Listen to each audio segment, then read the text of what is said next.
je l'ai mis au défi de me montrer un seul verset sortant de la bouche de Jésus qui lui confère le droit à la divinité. Bien sûr, il va citer Jean chapitre 8, j'y reviendrai. Si Jésus parle, on doit accepter. Si la Bible aussi dit, on doit accepter. Quand vous dites que c'est la Bible qui a dit que Jésus est Dieu, alors moi je veux que vous me donnez un seul verset de la Bible qui dit que Jésus est Dieu. C'est à quel moment ils ont su que Jésus se faisait Dieu? Montrer un verset où Jésus dit que je suis Dieu. Maintenant, comment ceux-là ils ont su que Jésus a dit qu'il est Dieu? Reprends. Et parce que toi, qui es un homme, c'est quel jour Jésus se fait Dieu? Ça dit les gens sont assis, ils mangent placali, ils mangent cocobaga, et puis veulent que la Bible soit écrite selon eux.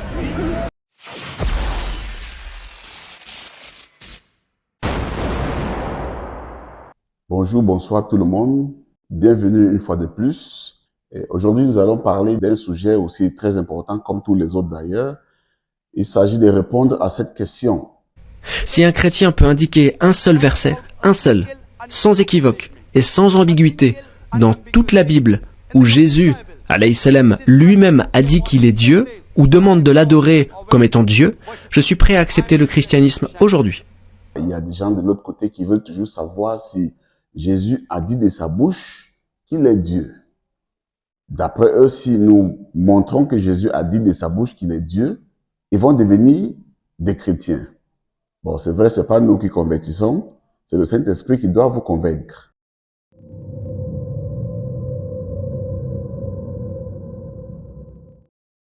Je tiens d'abord à vous dire que même si Jésus dit de sa bouche qu'il est Dieu tout-puissant, beaucoup ne vont pas croire. Même les Juifs n'ont pas cru quand il a dit cela. Les Juifs ont voulu le lapider. Ce n'est pas vous, ce n'est ni le docteur Abdul Majid, ni la DDR qui vont croire. Et juste pour planter le décor, Matthieu 4, versets 6 à 7. Quand le diable a voulu tenter Jésus, qu'est-ce que Jésus a dit?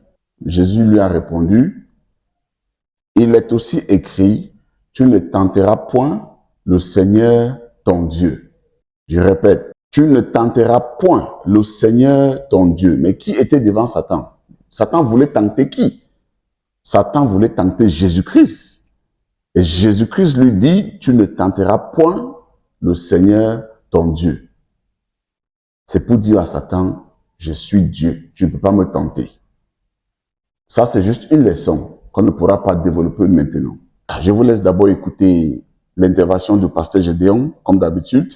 Après, on reviendra pour la suite. On va lire deux passages de la Bible. Où Jésus a dit de sa propre bouche qu'il est Dieu. Amen, amen. Non, donnez où Jésus a dit qu'il est Dieu. Un seul verset où Jésus dit qu'il est Dieu. On vous donne ça maintenant, vous dites non, ça c'est la Bible qui a dit ça. Mais toi tu voulais que ça soit écrit où? Tu voulais que ça soit écrit où? Après chapitre 1, 7 à 8 ans. Après c'est 1, 17 à 18. On va lire les deux passages. Et là c'est écrit que Jésus dit le Dieu. Toi tu as une fois vu Satan où Satan a dit que je suis Satan. Tu as une fois vu ça? Où Satan dit que je suis Satan. Oui frère. Apocalypse chapitre 1er. Il est écrit. Le verset 7 à 8. Le verset 7 à 8. Voici. Il vient sur la nuée. Il vient sur la nuée. Et tout œil le verra. Et tout œil le verra. Même ceux qui l'ont percé. Même ceux qui l'ont percé. Et toutes les tribus de la terre. Toutes les tribus de la terre. Se lamenteront à cause de lui. Se lamenteront à cause de lui. Oui. Oui. Qui a été percé. Toutes les tribus de la terre se lamenteront à cause de lui. Oui, amen. Oui, amen. Je suis l'alpha. Je suis l'alpha. Et l'oméga. Qui a été percé? Question. Qui a été percé? C'est le Seigneur Jésus-Christ. Et c'est lui qui continue de parler et dit, oui. Amen. Amen. Je suis l'alpha. Je suis l'alpha. Et l'oméga. Et l'oméga. Dis le Seigneur Dieu. Dis le Seigneur Dieu. Dis le Seigneur Dieu. Encore. Celui qui est. Celui qui est. Qui était. Pause. Hébreu chapitre 13, le verset 9. Amen, amen. Amen. Oui. Hébreu 13, 9. Il est écrit. Ne vous laissez pas. Ne vous laissez pas entraîner par des doctrines diverses. Ne vous laissez pas entraîner par des doctrines diverses. et étrangère. Donc nous les chrétiens, là, le document auquel nous croyons, la doctrine à laquelle nous croyons, c'est ce qui est de la Bible. La doctrine que nous croyons, c'est celle qui est biblique. Il y a des gens qui prennent des documents pour dire que non, comme tel document a dit que Jésus n'est pas Dieu, donc ils ne croient pas. Non, nous on s'en fout de ça. Notre Dieu nous exhorte à ne pas nous laisser entraîner par des doctrines diverses. La seule doctrine à laquelle nous croyons, c'est celle qui est dans la Bible. C'est celle qui est dans la Bible. La Bible à laquelle nous croyons là est claire. Et c'est ce que la Bible dit que nous les chrétiens nous croyons. Il y a des gens qui disent que la Bible n'est pas le seul document qui détient le savoir. Mais tu es libre de suivre ce que tu veux. Oui, je suis l'alpha et l'oméga. Je suis l'alpha et l'oméga. Dis le Seigneur Dieu. Dis le Seigneur Dieu. Celui qui est. Celui qui est. Oh, la Bible dit Jésus-Christ est le même. Oui. Attention. Vas-y. Hébreux 13, 8 ans. Ah, c'est juste à côté même de là où on était là. C'est juste à côté des étrangers. Ah. Amen, amen. Jésus-Christ est le même. Hier. Aujourd'hui. Et éternellement. C'est pourquoi il dit ici. Je suis l'alpha. Je suis l'alpha et l'oméga. Dis le Seigneur Dieu. Dis le Seigneur Dieu. Celui qui est. Celui qui est. Qui était. Qui était.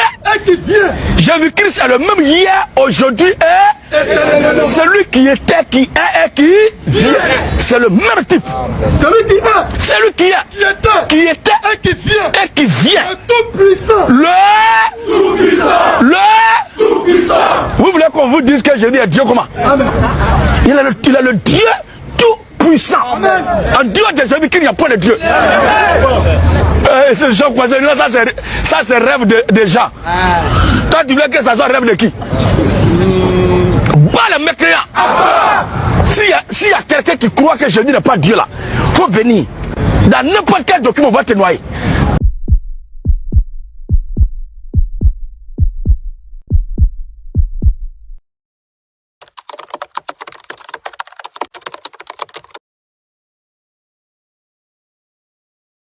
Voilà, chers frères et sœurs, juste pour appuyer, c'est que l'homme de Dieu vient de dire.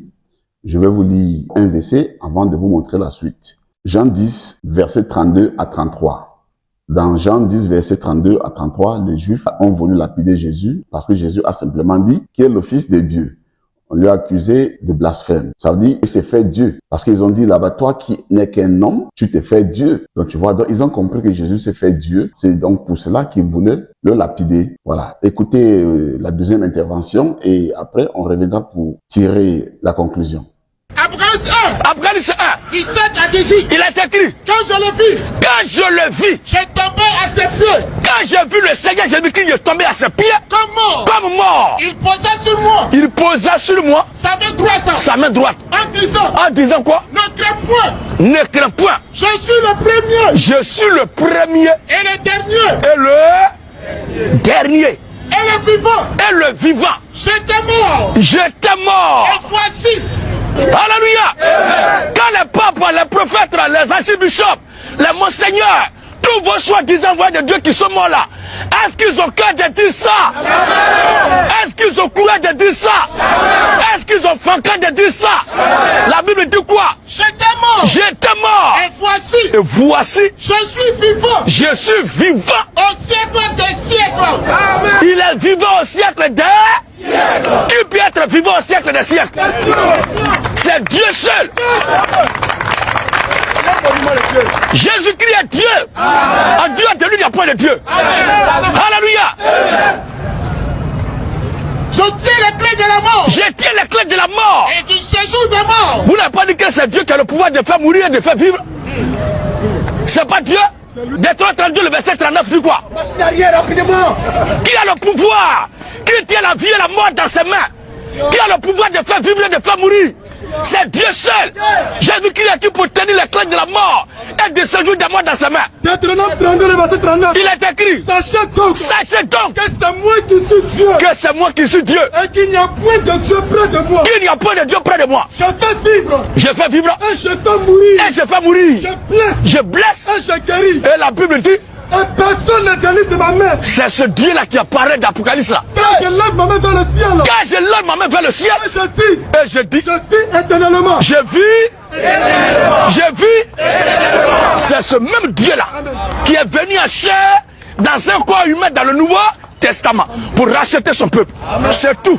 Je suis vivant. Je suis vivant Au siècle des siècles. au siècle des siècles. Je tiens les clés de la mort. Je tiens les clés de la mort Et du séjour des morts. et du séjour des morts.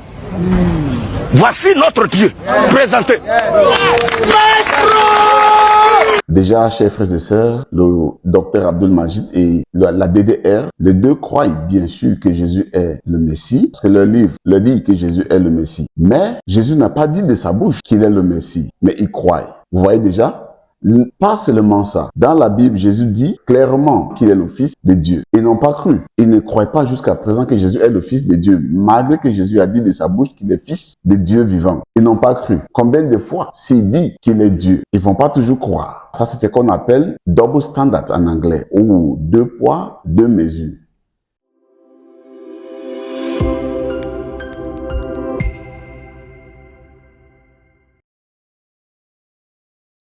J'aimerais qu'on parle de la divinité de Jésus, puisque la Bible nous enseigne que vous mourrez dans vos péchés, car si vous ne croyez pas, c'est que je suis. Donc, il faut savoir qui est Jésus, ou c'est qu'il est, avant que vos péchés ne soient pardonnés. Vous savez très bien qu'il est Jésus, c'est vrai, mais qu'est-ce qu'il est? C'est ça la question clé. Qu'est-ce qu'il est en réalité? Qu'est-ce qu'il veut qu'on sache sur lui? Vous croyez que Dieu est ailleurs et Jésus-Christ est ailleurs? Non. Dieu tout-puissant, c'est Jésus-Christ. Dieu, esprit, est en Jésus. Corps, c'est corps rédempteur. Le corps qu'on appelle Kodesh en hébreu. Kodesh, qui veut dire fils de Dieu.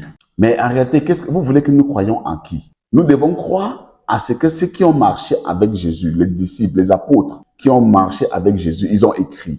Ils nous ont légué une tradition. Ils ont écrit des livres. Vous voulez qu'on laisse tout ça pour croire au folklore, pour croire aux gens qui sont venus après pour nous dire que Jésus n'est pas Dieu? Impossible. Et même ils ont tout compris. Même les Juifs ont voulu le lapider parce qu'il s'est fait passer pour Dieu. Les Juifs ont compris que mais l'homme, s'il se prend pour Dieu là, vous mourrez dans vos péchés. Car si vous ne croyez pas, c'est que je suis. Qu'est-ce que tu es? Toi qui dis que tu es plus vieux qu'Abraham. Toi qui dis qu'Abraham t'a vu. Et il était heureux, il était content. Il t'a vu quand? Les Juifs étaient dépassés. Ils se moquaient même de lui, j'imagine. Ce qui se disait que, oh, regarde-moi le petit garçon-ci. Oh. Il dit qu'Abraham lui a vu. Vous voyez? Tout ça, il veut faire montrer sa divinité. La deuxième question la plus pertinente, pourquoi Jésus dit que le Père est plus grand que lui? Bien sûr, le côté esprit est plus vieux que le corps. Ce n'est que normal. On peut pas dire, je peux pas dire que mon corps est plus vieux que mon esprit. C'est impossible. Vous devez le comprendre. Et alors, nous allons confirmer avec Jean 5, le verset 20. Nous savons aussi que le Fils de Dieu est venu et qu'il nous a donné l'intelligence pour connaître le véritable. Et nous sommes dans le véritable, en son Fils Jésus-Christ. C'est lui qui est le Dieu véritable et la vie éternelle. Petits enfants, gardez-vous des idoles. Amen. Vous avez entendu Jean qui a marché avec Jésus. Jean, l'apôtre de Jésus, qui nous relate ici. Il nous dit que Jésus est le Dieu véritable. Donc Jésus lui-même dit de sa propre bouche, en Matthieu 4, verset 7, que tu ne tenteras point le Seigneur ton Dieu. Et Jean, son apôtre, nous dit la même chose. Le Dieu véritable, c'est Jésus-Christ. Qu'est-ce que vous voulez de plus? Que voulez-vous qu'on explique de plus? On continue. D'ailleurs, Jésus lui-même dit que son royaume n'est pas de ce monde. Jésus lui-même dit que son royaume n'est pas de ce monde. C'est pour cela que la Bible nous dit, Dieu était dans le monde. Dieu était dans le monde réconciliant son peuple avec lui. Donc, il était dans le monde en train de réconcilier son peuple avec lui. Vous allez vous dire, mais Dieu est dans le monde et il réconcilie son peuple avec lui comment? Je vous répondrai simplement par Néhémie 9, verset 13. Il y a plusieurs passages. Qu'est-ce que Néhémie 9, verset 13 nous dit? Tu descendis sur la montagne de Sinaï, tu leur parlas du haut des cieux, et tu leur donnas des ordonnances justes. des lois de vérité, des préceptes et des commandements excellents. Vous écoutez, Dieu sur la montagne de Sinaï. Il viendra sur la montagne comment? Il prendra un corps, bien sûr. Il ne peut pas venir avec toute sa gloire. Il va consommer le peuple. Le monde ne peut pas le contenir. Mais c'est pas de ça que je veux parler. Regardez un peu ce que ce verset nous dit. Dieu est sur la montagne de Sinaï, mais sa voix résonne de haut des cieux. Comment il est sur la montagne et encore il parle étant au ciel? Vous ne voyez pas que tout ça c'est pour vous montrer. C'est pas la première fois que Dieu descend sur terre. Ce n'est pas la première fois, mes frères. Il descend toujours sur terre. Et d'ailleurs même, étant sur terre, il est toujours en haut. Parce que Jésus nous dit, celui qui est descendu, c'est le même qui est monté. Là, c'est Jean 3, verset 13. Personne n'est monté au ciel si ce n'est celui qui est descendu du ciel. Vous comprenez le langage de Jésus? Donc, étant ici, il est toujours là-bas en haut. Il est omniprésent. Il est omniscient. Mais le corps, Jésus là, c'est le corps rédempteur, le corps d'Èche. C'est le corps là qu'on appelle fils de Dieu. Ça ne veut pas dire que Dieu a procréé un fils. Non. Fils de Dieu, en termes bibliques, veut dire Dieu dans un corps. J'espère que vous comprenez cette fois-ci. Dieu est l'alpha et l'oméga. La Bible nous dit, Jésus-Christ, l'agneau, est aussi l'alpha et l'oméga. Vous pouvez lire cela dans Apocalypse 17, verset 14, Apocalypse 1, verset 8, c'est éparpillé dans la Bible. Pour moi, toute la Bible parle même de la divinité de Jésus. Pourquoi vous ne voyez pas ça? Dieu est le juge. Jésus-Christ aussi est le juge. Ça n'a pas dit un juge, non, le juge. Dieu est le bon berger. Jésus-Christ est le bon berger. C'est ce que la Bible nous enseigne. Nous disons Amen. Dieu est la vie. Jésus aussi est la vie. On peut voir ça dans Ésaïe 44, verset 6 et Jean 10, verset 11. Jésus-Christ est la vie. Et Dieu aussi est la vie. Aucun prophète au monde, aucun prophète ne peut dire qu'il est la vie. Aucun prophète ne peut dire qu'il est le bon berger. Aucun prophète ne peut dire qu'il est le juge. Sauf le prophète qui s'appelle le Seigneur Jésus-Christ. Il y a un seul qui sauve. Le salut, c'est Jésus-Christ. C'est le seul qui peut te sauver. Et il le dit, le salut est un être. Simeon, il a béni Dieu. Il a dit que ses yeux ont vu le salut. Il y a un seul qui nous sauve. Il s'appelle Jésus-Christ. C'est tout. Vous devrez l'accepter et vous faites baptiser au nom de Jésus-Christ. En conclusion, 1 Pierre 3, verset 18. Christ aussi a souffert une fois pour les péchés. Lui, juste pour des injustes, afin de nous mener à Dieu, ayant été mis à mort quant à la chair, mais ayant été rendu vivant quant à l'esprit. Vous avez compris? Parce que vous dites que notre Dieu a été tué. Jésus a donné, il dit qu'il a donné sa vie. Personne ne pouvait, mais il l'a fait comme il avait promis dès les temps anciens, parce qu'il fallait un sang parfait. 1 Pierre 3, verset 18 en conclusion dit, Jésus est mort quant à la chair, mais quant à l'esprit, il est toujours vivant. Jésus-Christ vivra éternellement. Merci frères et sœurs d'avoir suivi cette vidéo. J'espère qu'ils comprendront cette fois-ci et qu'ils vont accepter Jésus comme leur sauveur. Pour ceux qui ne sont pas encore abonnés à notre chaîne YouTube, je vous invite à vous abonner massivement et aussi à partager la vidéo. Liker la vidéo, c'est une façon de nous soutenir. Shalom à tous et à la prochaine vidéo. Bye.